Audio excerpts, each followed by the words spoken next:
Ok, ¿ahí me escuchan? Bueno, bueno, Sí, Sí, profe. ¿me perfecto. escuchan? Ok, entonces, vamos les voy a pedir que hagan algo. Como recuerdan, estamos utilizando Zoom. Ya nos hemos enterado que Zoom tiene algunos problemas, ¿no? De privacidad. Entonces, dado que queremos resguardar nuestra privacidad, los invito a que hagan una tarea moral. ¿De qué va a ir esta tarea moral? Permítanme un momento que cargue esto. Necesito que entren a una página de internet y busquen su correo electrónico. Esta página de internet se llama Have I Been Found. Vamos a buscarle. Have Been Found. Y es para saber si nuestra correo electrónico, si nuestra información asociada al correo electrónico que estamos manejando ha sido comprometida de alguna u otra forma. Entonces, es esta página, de hecho, es la liga que encontramos, Have I Been Found. Entramos y aquí vamos a escribir nuestro correo electrónico. Esto es muy importante que lo hagan, ya que debido a que estamos usando Zoom no sabemos si es que hemos comprometido nuestra información o no. Aún así, aunque no lo hayamos, aunque puede que no sea por Zoom que hayamos comprometido nuestra información, siempre es bueno buscarlo, porque por alguna otra aplicación de terceros podríamos haber comprometido nuestra información. Si nos aparece una pantalla como esta, Good News, significa que nuestra información está segura, que nuestro correo no ha sido comprometido. Si nos aparece un mensaje en rojo, eso significa que nuestra información desafortunadamente se ha visto comprometida. Y nos aparecerá todas aquellas páginas o aquellas ocasiones en las que nuestra información se haya visto comprometida. Esto es muy importante que lo hagan. Insisto, esta sería como una tarea moral porque de esa forma garantizan que el correo que están usando está íntegro y por tanto su información también está íntegra y segura, ¿no? Entonces esa sería una tareita moral que les dejaría. Es importante que chequen si su correo ha sido vulnerado, si su información ha sido vulnerada. Y también estoy viendo la posibilidad de que la próxima videoconferencia sea a través ¿cómo se llama de esta aplicación de Microsoft? También es para videollamadas. Alguien que me diga cómo se llama. Chatear, tenemos un chat, vamos a ver qué hay en el chat. Bueno, por la otra aplicación, que no me acuerdo cómo se llama. Bueno, entonces estaremos. Yo hice, y tal parece que se ha sido vulnerada una vez. Vean, entonces, revisen porque es importante que mantengan íntegra su información. Ahí mismo les aparece en qué ocasión y dónde fue vulnerada su información. Entonces, participantes, vamos a ver, admitir un nuevo participante, Mauricio R. Entonces, vamos a regresar, cerrar. Entonces, sí es muy importante. Y la otra aplicación de mensajería, alguien que me lo diga por el chat, ¿cómo se llama? Es de Microsoft, empieza con ese. ¿Cómo? Ay, ¿Microsoft Teams o cuál es? ajá, se puede por Microsoft Teams, pero, empieza con ese. ¿Cómo se llama? Es de videollamadas. Ah, Skype. bueno, Skype, exacto, Skype. Entonces, Tampoco lo dije. Skype al parecer es mucho más seguro que Zoom. Y bueno, antes que nada les digo otra vez, revisen esta página, Have I Been Found. Revisen si Oiga, su profe, y si información ha yo tengo sido tres, comprometida y sí, mi en cuenta ya el valió. dado caso de que se haya sido comprometida, procuren enviar correo electrónico para evitar que su información siga siendo vulnerada. Entonces tenemos otro Skype, así es justo Skype. Entonces vamos a continuar. Les quiero enseñar rápido que ya tenemos el recurso disponible del PDF que les había mostrado la vez pasada. Entonces, que les había prometido la vez pasada, perdón. Aquí tenemos. Es frecuencias y tenemos frecuencias absolutas, que es el del 8 de abril y el del lunes, bueno, el de hoy es el de frecuencias relativas. Entonces aquí viene un poco explicado el código como lo trabajamos. Y antes de repasar esto, quisiera volverlos a invitar a que sigan pensando en qué tipos de proyectos colaborativos quieren hacer. Y voy a aprovechar 2 minutos de la clase para mostrarles un video, no para promocionar un canal, sino para mostrarles un video que me parece interesante. ¿Por qué? ustedes saben que no solo nosotros estamos desenvolviéndonos en actividades en línea, sino que también muchos trabajos han tenido que recurrir al trabajo remoto para poder solventar algunos de algunos de los problemas derivados de la contingencia, ¿no? Entonces, el trabajo remoto es muy importante y quisiera enseñarles este videíto, el del otro internet, el que pocos usan. Ajá, muy rápido. ¿Para qué? Para que se den una idea de todos los recursos que tenemos que aprovechar justo ahora en esta época donde nos mantenemos alejados de la facultad. No sabemos cuánto tiempo vaya a ser, no sabemos cuánto tiempo vaya a pasar. Lo que sí sabemos es que muy seguramente el mundo habrá cambiado después de que la contingencia termine. Y es importante que nosotros aprovechemos este tiempo. ¿Para qué? Para ver el otro internet. Ajá, justo como dice el video, el que pocos usan, ver todo lo que podemos crear y la herramienta tan poderosa que es internet. Entonces les voy a poner el videito para que lo vean así rápido. Y van a decir qué piensan. Vamos a subir el volumen.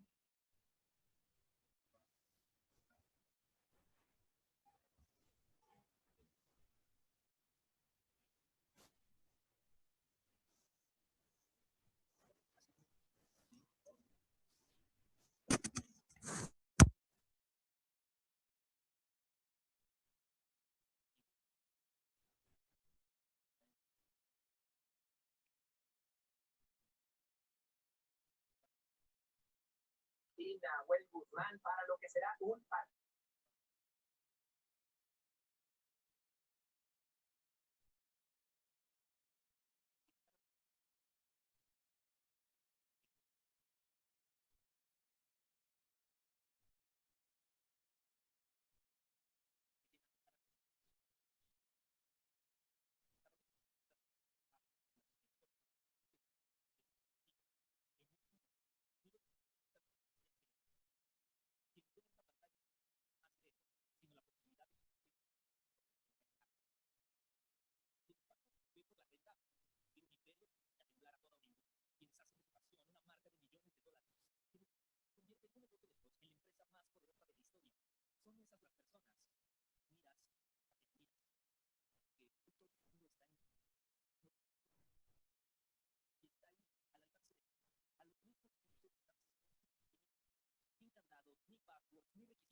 Alex, ¿cómo estás, perrito? Saludos, fuerte abrazo.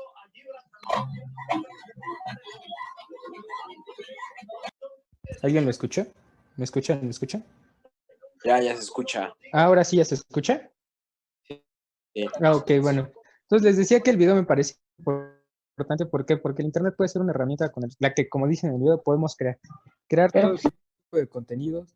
Y nosotros que estamos aprendiendo a programar en estadística a través de R, Profe, el video no y estamos cursando la carrera de economía, nos abrimos la oportunidad de generar tanto los proyectos de investigación que queramos como los recursos visuales. Podemos crear tantas cosas como nosotros nos podemos imaginar, y cuando programas, justo es eso, los límites son los que tú te pongas, ¿no?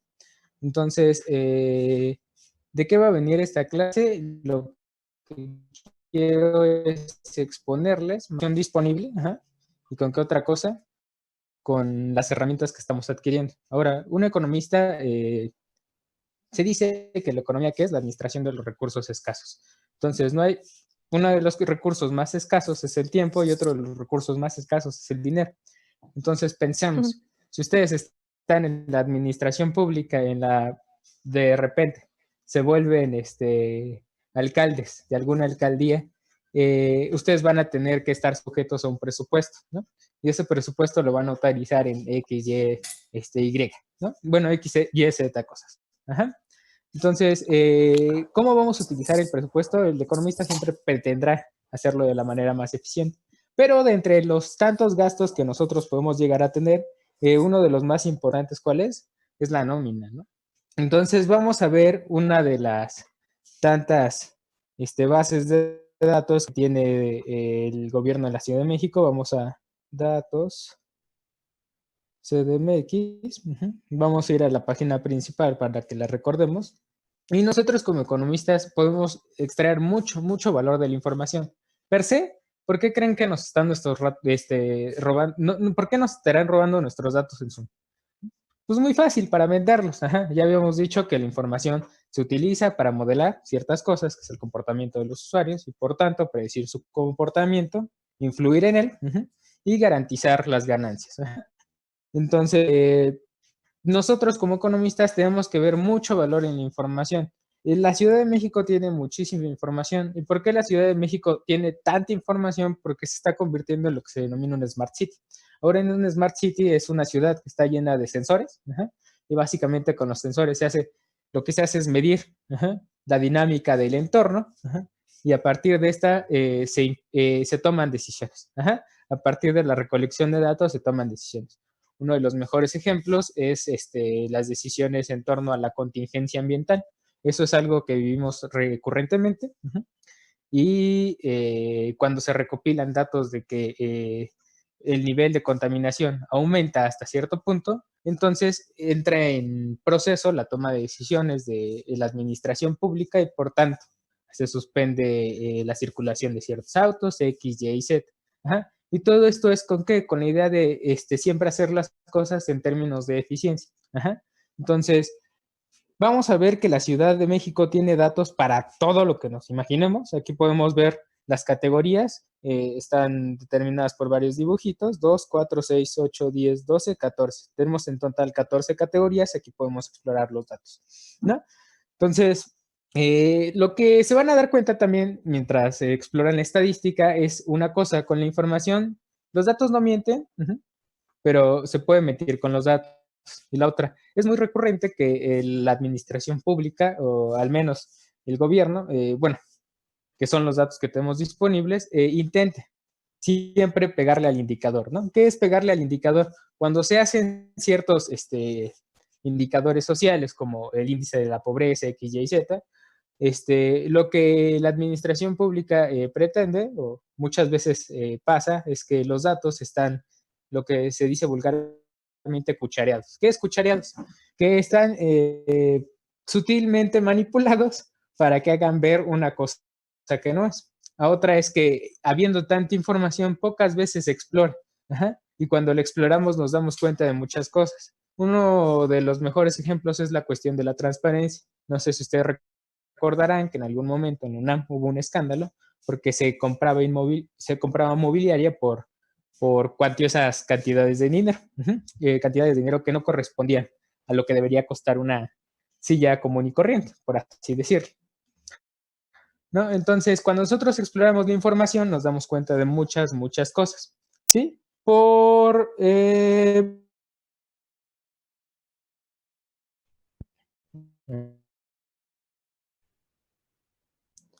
Recursos humanos. Tenemos dos.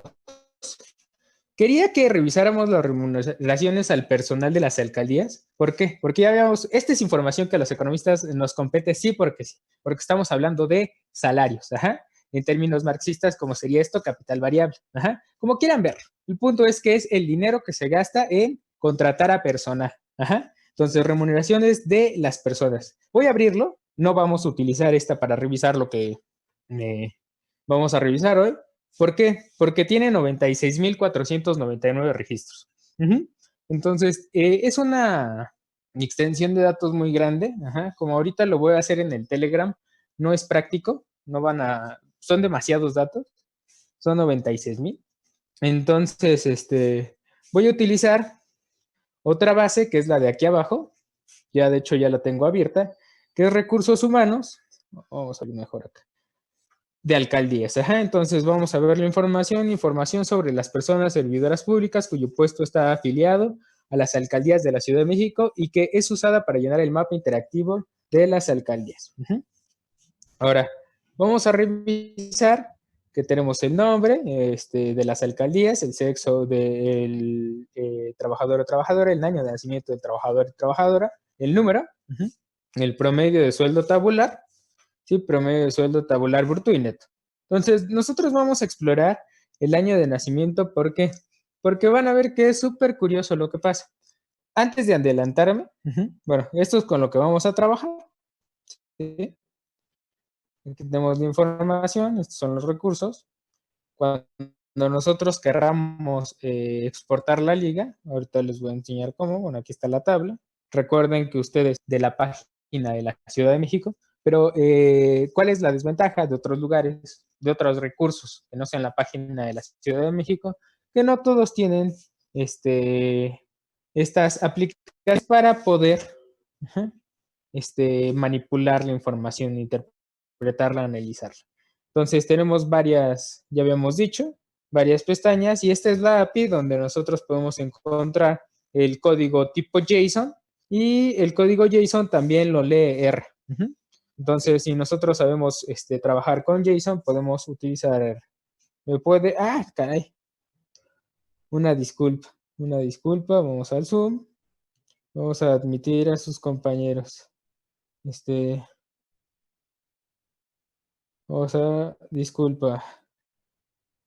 Disculpen. Entonces vamos a seguir. Y habíamos dicho que entonces seguíamos explorando la página. Es la API donde podemos encontrar, ya les decía, el código tipo JSON. Y también esto lo podemos manipular con él, ¿no? Entonces vamos a regresar. A ver, en Zoom no hay nadie más, ¿no? Cerrar. Y vamos a regresar acá. Vamos a nuestro Classroom. Vamos a abrir lo que habíamos realizado la vez pasada. Bueno, lo que habíamos empezado a ver la vez pasada, que era lo de las tablas de frecuencias. Pero en específico vamos a ver tablas de frecuencias relativas. Entonces, recordemos que las frecuencias absolutas, ¿qué eran? Es contar. Solo es contar. Contar el número de veces que se repite una observación en una muestra. Entonces, vamos a recordar eso. ¿Y qué es entonces una frecuencia relativa? Es la frecuencia absoluta de una observación entre el número total de observaciones. Entonces, vamos a ver aquí el pequeño documento que les preparé. Se entiende por frecuencia relativa el número de veces que se repite un evento dividido entre el total de observaciones, donde FRI es igual a FI sobre N. Entonces, FRI es la frecuencia relativa de la observación I, F es la frecuencia absoluta de la observación I, y N es el número total de observaciones. Aquí vamos a trabajar con ya habíamos visto que trabajábamos con el ejemplo de las vocales A, E, I, O, U, generamos el vector vocales, con C es igual, entre paréntesis A, E, I, O, U, todo entre comillas, y generamos el objeto vocales. Aquí lo vemos. Después bajábamos y vamos a generar una muestra aleatoria de tamaño 100 con reemplazo. Entonces, todavía me quedan 10 minutitos. Con reemplazo. Entonces, vamos a generar el objeto muestra, que es igual a la función sample, y entre paréntesis vocales, nuestro vector vocales, que está conformado A, E, I, O, U, coma, de tamaño 100, coma, T, para verla con reemplazo. Y escribimos muestra otra vez abajo para visualizar nuestro objeto, ¿no? Entonces, aquí vemos que empieza con U, termina con A. creando una tabla de frecuencias absolutas. Para crear una tabla de frecuencias utilizaremos la función table. Recuerden que este texto tiene hipervínculo, entonces si ustedes tocan, todos los textos en azul tienen hipervínculo, los va a mandar al RDocumentation, donde pueden ustedes revisar X. La información es de DataCamp, esta página, de las paqueterías o las funciones que estamos utilizando. Y aquí pueden correr ejemplos, y la comunidad también crea ejemplos, donde ustedes pueden visualizar más o menos cómo funcionan las paqueterías que estamos usando. Entonces, si tienen alguna duda, ustedes revisen el hipervínculo asociado a la función que quieren revisar. Entonces, cada que hacemos que utilizamos una función, la escribimos y le ponemos el hipervínculo para que la tengan disponible. Entonces, creando una tabla de frecuencias absolutas, ya saben que lo hacemos con la función table, entre paréntesis muestra. Entonces, tabla es igual, bueno, el objeto tabla es igual a flechita, table muestra, entre paréntesis muestra, y escribimos tabla abajo para visualizar. Entonces, recuerden que nuestro objeto muestra es el de arriba, y estamos insertándolo en nuestra función table. Entonces, A, E, I, O, U, y se indexa el 20A, el 16AE, el 19AI, 21AO y 24AU. Para ordenar los datos de menor a mayor, utilizaremos la función sort. La función sort solo funciona cuando solo se utiliza y se puede utilizar cuando nosotros tenemos objetos tipo vector o tabla. Entonces, si nosotros utilizamos sort para un data frame, no va a funcionar. Entonces, tabla, flechita, la función sort y entre paréntesis nuestro objeto tabla. Ahí estamos sobreescribiendo el objeto y tabla abajo para visualizarlo. Entonces vemos que la que menor frecuencia tiene es E con 16, después I con 19, A con 20, O con 21 y U con 24. Entonces vamos a convertir todo esto en un data frame para verlo en forma de columnas.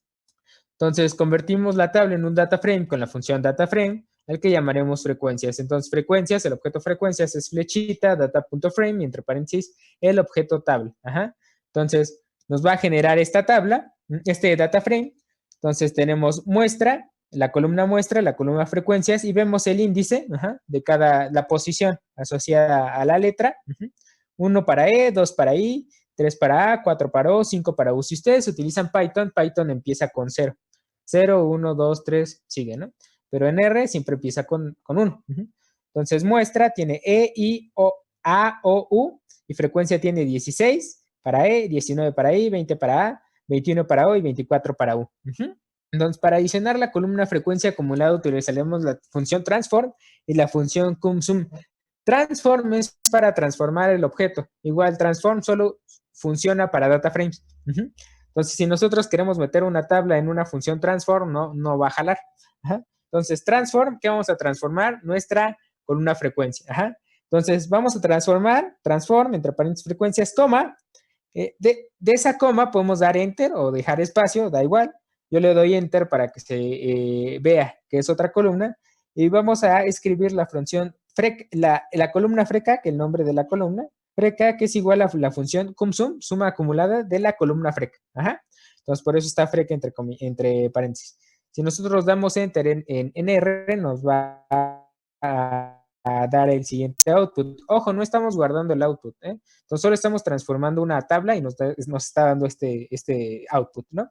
Entonces, ¿cómo agregaríamos una tabla de frecuencias relativas? Para adicionar la información de frecuencia relativa, utilizaremos la función transform, que es para transformar la tabla, y crearemos la columna frec_rel mediante la función prop.table, y redondearemos las cifras a 2 decimales con la función round. Entonces, vamos a ver que esta parte, voy a utilizar esta cosa, anotación, rectángulo. Esta parte es igual a esta partecita, a solo este pedazo. ¿Va? Vamos a taparlo así, ¿sí? Esto es lo mismo, Vemos que lo único que cambia es la coma, ¿no? Entonces, lo único que le vamos a agregar es en realidad el pedazo de acá abajo. Entonces, ese pedacito es para generar la columna frec_rel, frecuencia relativa, que diga frecuencia frec_rel, que es frecuencia relativa. Y aquí, ¿qué estamos viendo? Primero round, que esa es la función para redondear. Ajá. Nos va a dar un resultado en decimales. Entonces, ¿cuántos decimales quiero? 2. Por eso está el round y hasta el final el 2. Y en medio está prop.table. Ajá. Prop.table nos va a permitir sacar como tal el porcentaje. Ajá. Entonces, prop.table y entre paréntesis, ¿de quién quiero el porcentaje? De la columna frec. Ajá, de la columna frecuencia. Ajá.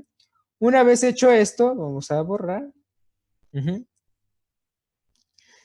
Ya agregamos nuestra columna de frecuencias relativas. Ajá. Entonces, vamos a leer nuestra información. Tenemos que el 16% ¿qué? El 16% son entonces son letras A, el 21% son letras O y el 24% son letras U, agregando frecuencias relativas y frecuencias acumuladas. Lo mismo, lo único que estamos agregando es un renglón más con la función transform y cum-sum. Vamos a agregar este renglón, frecuencias relativas acumuladas. Y la sumatoria tiene que dar igual a 100%, igual a 1. Entonces vemos que sí es así, ¿no? Entonces vamos a bajar. Podemos guardar la tabla si creamos un objeto. Entonces tabla guión bajo de guión bajo frecuencias es igual a la función transform y todo esto que habíamos escrito, ¿sí? Entonces vemos que es igual a todo esto. Ajá. ¿Sí? Borrar. Ok. Entonces, ahí ya creamos nuestra tabla de frecuencias con la columna muestra, la columna frecuencia, frecuencia acumulada, frecuencia relativa acumulada. Nosotros podremos cambiar el nombre con la función callName y vocal, FA, frecuencia acumulada, FAA, frecuencia absoluta, FAA, frecuencia absoluta acumulada, FR, frecuencia relativa, FRA, frecuencia relativa acumulada, ¿no? Entonces, ¿cómo llamo este objeto? Tabla de frecuencias, ¿no? Entonces, vámonos después ya al final. ¿Cómo creamos un histograma para ver la distribución de los datos? Con la función barplot y entre paréntesis tabla. Recuerden que para utilizar la función barplot necesitamos un objeto tipo tabla. Ya teníamos un objeto tabla de frecuencias, que era el de acá arriba. Acá, perdón. Primero creamos tabla y después lo ordenamos de menor a mayor y se llama tabla ese objeto. Entonces, con ese objeto tabla creamos el barplot donde vemos qué es la que menos tiene y A o U. Vemos la distribución, ¿sí?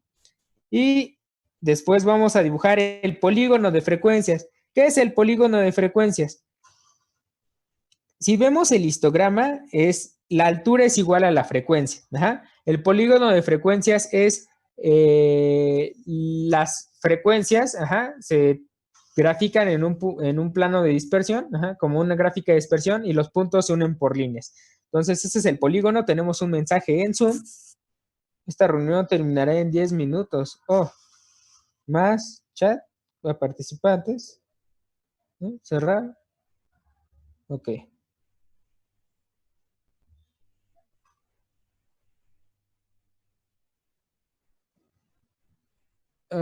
Windows G. Ok, perdón. Vamos a seguir. Entonces,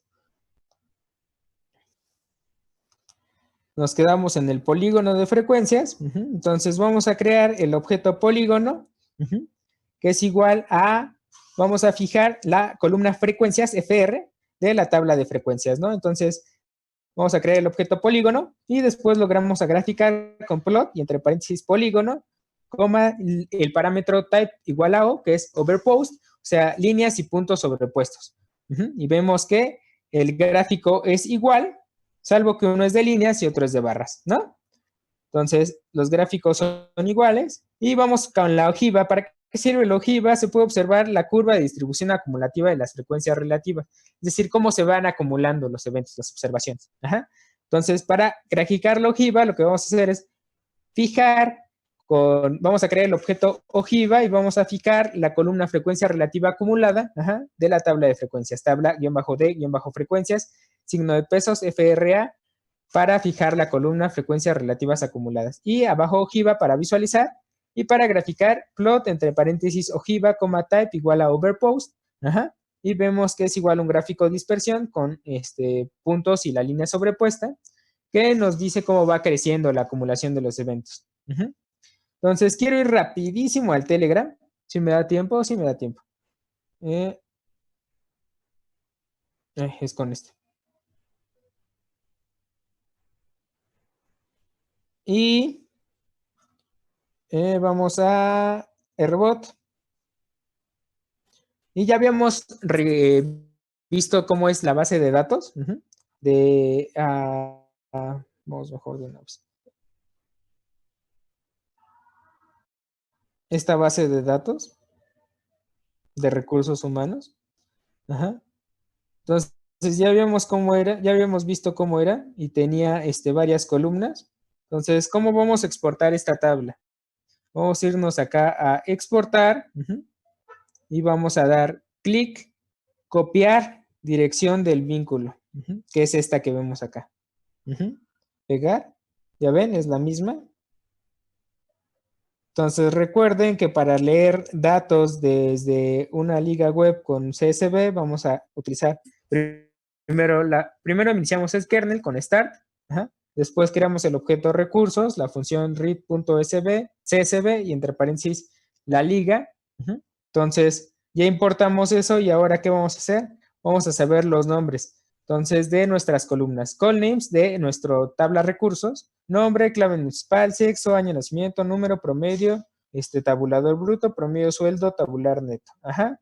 Y tiene 9 columnas. Entonces, vamos a seleccionar la 4, que en este caso, ¿qué es? Año de nacimiento. 3 es sexo, 4 es año de nacimiento. Entonces, vemos que el año de nacimiento empieza desde 1937 hasta 2000. Ajá.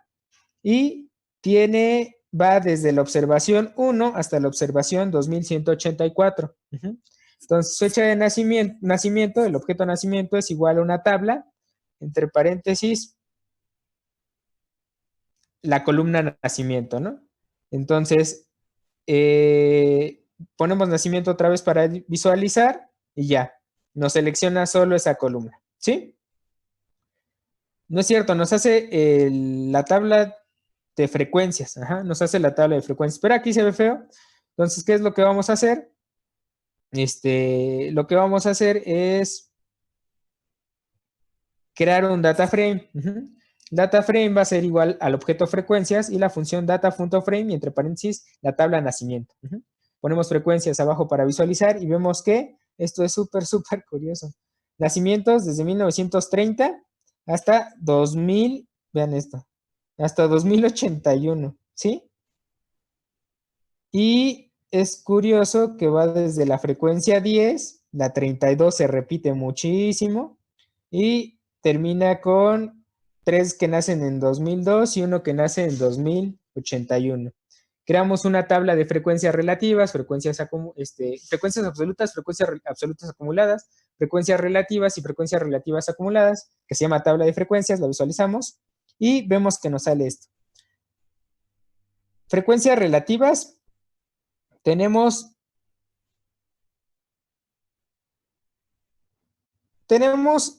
74 distintos eventos, ajá, ¿sí? Sí vemos aquí 74. Ahora ya habíamos dicho que van desde 1930 hasta 2081. Vemos que casi 1930 representa el 0.5%, 0.5% 1931, 0.9%. Empieza a ser más o menos significativo hasta 1939, que representa el 1.4%. Después vemos que de 1944 a 1900, caray, casi hasta 2000. A 1999, la frecuencia absoluta es 32, ajá, y la frecuencia relativa es, ¿qué? Es 1.5%. Vamos a ver el histograma. ¿Y qué me pueden decir? Evidentemente hay algo extraño en la información, ¿no? Ajá. Para empezar, ¿por qué todos tienen 32? Ajá. Porque es curioso, ¿no? Hay 32 personas, ajá, que según la base de datos tienen bueno, tienen cierta edad, ¿no? Es como si contrataran 32 personas de 1932, 32 de 1933, o sea, los datos son extraños, ¿sí? Y esto puede sugerir que los datos están manipulados. Entonces vamos a ver cómo es el polígono de frecuencias. Ajá. Las frecuencias siempre son 32. Eso no es usual, es muy inusual. Ajá. Frecuencia por edad, que siempre sea 32. Entonces es como si curiosamente alguien hubiera puesto copy-paste, ¿no? Entonces estamos nosotros haciendo suposiciones, ¿no? Pero todo esto lo podemos ver a través del análisis de los datos y a partir de aquí nos podemos empezar a hacer muchas preguntas. Ajá. ¿Esta información está bien? ¿Esta información es real? Porque es muy curioso que las frecuencias se repitan, ¿no? Se repitan para todas las edades. Y vamos a ver finalmente el ojiva. Y vean, también es súper curioso cómo se comporta el ojiva. Ajá. Esta ya dijimos que es la acumulación de las frecuencias relativas, entonces es creciente y continuo, como una recta de 45 grados que ya habíamos dicho que parece una distribución perfecta, ¿no? ¿Sí? Entonces, vamos a regresar a revisar que la curva de